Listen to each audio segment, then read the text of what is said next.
In today's video, I'm going to teach you how to build a simple decision-based workflow in n8n with a manual trigger, set, and if node. Let's start by opening n8n and creating a new workflow.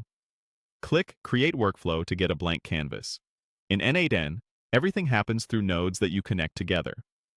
Think of each node as a single task in your automation, like steps in a flowchart. As we connect them, we're defining how data moves and what decisions get made along the way. First, add a manual trigger node. This node is perfect for testing while you build because it only runs when you click Execute Workflow. It won't run on a schedule or from an external event, which makes it safe and predictable while you're experimenting. Place it at the start so you can quickly kick off the workflow whenever you need. Next, add a set node. The set node lets you create sample data right inside the workflow, which is super handy for testing logic without needing an external source. In this case, create a field called status and give it the value completed. This simulates a status value that your workflow can check, and it keeps your test consistent so you can focus on the logic rather than the data source. Now add an if node. The if node is the decision maker. Instead of doing the same action every time, it evaluates a condition and then branches your workflow accordingly. Think of it like asking a clear question. Is the status equal to completed? If the answer is yes, it follows one path.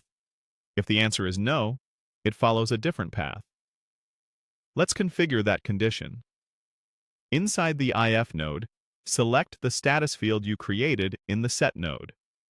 Set the condition to status equals completed. With that in place, the if node will check exactly that comparison each time the workflow runs. You'll see the if node creates two outputs automatically.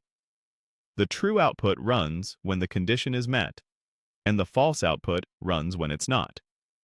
You can connect different nodes to each branch so your workflow reacts appropriately.